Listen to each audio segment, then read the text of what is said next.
在日本，时常会发生神秘的失踪事件。这些失踪案件总是无由而来，也无疾而终，找不到丝毫证据，因此都会被冠上神隐二字，意思是被神怪隐藏起来。当然，这背后的鬼神之说固然不可信，可这神隐事件的屡次发生，也导致日本人惶惶不能终日。今天就给大家讲一个日本真实发生过的3大神隐事件之一——加茂潜雪事件。1991年，日本三重县四日市，出生在普通家庭的加茂潜雪今年8岁了。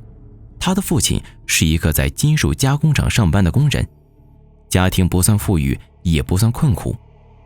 3月15日，潜雪在下午2点与朋友分开，回到了家中。此时，潜雪的父亲因为要上夜班，这时候还在睡觉，因此潜雪没有打扰他。大约2点半左右，母亲从工作地点打电话回家，潜雪随即接了电话，认真地听完了母亲的叮嘱后就挂断了。可这一挂断，就是一辈子的天人永隔。3点半左右，潜雪的姐姐回家了。姐姐发现桌子上有一杯温的还没喝完的可可饮料，于是激动地以为潜雪在家，四处寻找着。因为潜雪是非常喜欢可可饮料的，向来都是喝个精光才会离开的。可是这么左思右寻，都没有潜雪的影子。潜雪究竟去哪里了呢？这时刚好4点，父亲悠悠醒来，也以为潜雪只是出门玩，没有想太多。但直到晚上8点都没有回家，他们才感到紧张了。打电话询问潜雪的朋友和老师，大家都表示没有看到的。家人们决定马上报警，之后与老师们一起出门寻人，但一整夜下来没有任何收获。警方开始展开调查，他们首先向周围寻找目击证人，可意想不到的是，短短1天之内，警方居然收到了许多目击者报告。有人说看到他在学校附近的攀登架子上面玩耍，有人看到他在学校附近的河边玩，也有人表示看到他在距离住家15公尺远之处与一名面包司机说话。另外还有很多目击者表示看到他在福田站附近出现。这一下子警察都愣住了，这么多目击报告，一时间警察们也无从下手啊。稍后，一个更加奇怪的疑点出现了。据他朋友的口述，当天小雪拒绝了朋友一起出去玩的邀请，并声称自己下午和人有秘密的约定。可如果要出门的话，她基本都会骑自行车的。偏偏事发当天，她把自行车放在了家门口，甚至连平时她出门穿着的牛仔裤也落在了家里。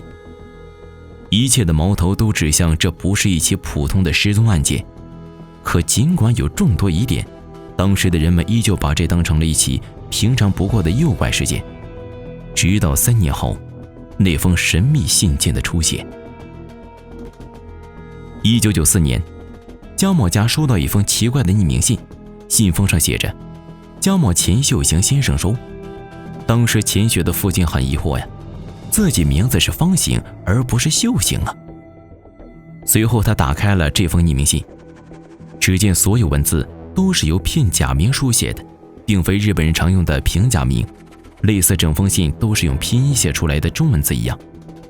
所有的文字都无法组合成有意义的句子，最后在网民的联合解读下被翻译成了以下内容。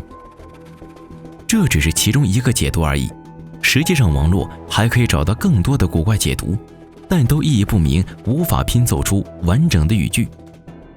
就在众人一筹莫展的时候，又一封奇怪的信件来了，那是来自一名自称通灵人绪万达生所寄来的。他信中表示钱雪已经死亡，现在灵魂正在到处寻找自己的遗体云云。他也表示犯人是钱雪所认识的，有一男一女2人。但奇怪的是，3天后这人又寄信来了，他表示有别的东西在干扰钱雪的灵魂，所以无法再帮忙搜查。可以说这2封信来得莫名其妙，让整件事变得愈加古怪了。距离案发已经12年了，钱雪的消失也渐渐被当地所遗忘，只有钱雪的父母多年来还在致力于寻找钱雪。2003年10月，加茂家接到一个古怪的电话，来自一名听起来应该是年轻男人的声音。他在电话中描述了自己的样貌和发型等特征，说完之后就挂断电话。最令人感到诧异的是，那个人的描述和当年目击者看到的钱学与他说话的白色面包车司机非常相像。难道此时电话那头的这个神秘人就是当时的罪犯吗？时至今日，钱学的神秘事件到了现在已经过了几十年了，再也没有任何新线索，事情已经变成了悬案。世上可能只有钱学的父母还在苦寻着自己的女儿了。究竟钱学经历了什么？现在是否还活着？又是谁把这个可怜的少女从家中带走？我们一无所知，只希望朗朗乾坤能够少一分黑暗，多一分光明。对此，你们是怎么看的呢？好了，本期视频到这里就结束了，咱们下周不见不散。天干物燥，小心火烛。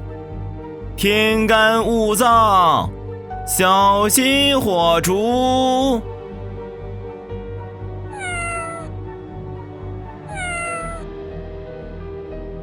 这是一个人画猫行走在邪恶与灵异的故事，这是一个流传在市井小巷的不可思议的传说。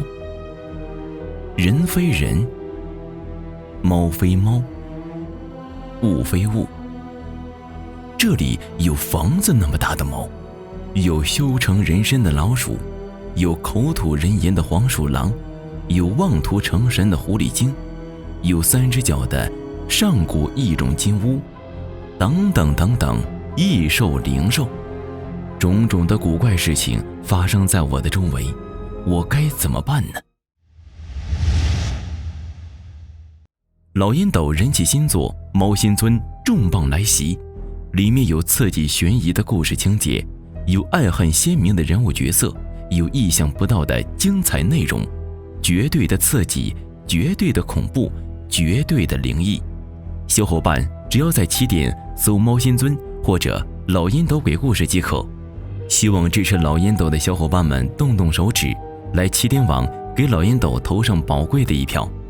也真挚的希望大家在等待视频更新时可以尝试着看一看，说不定您能找到比视频更爽的体验。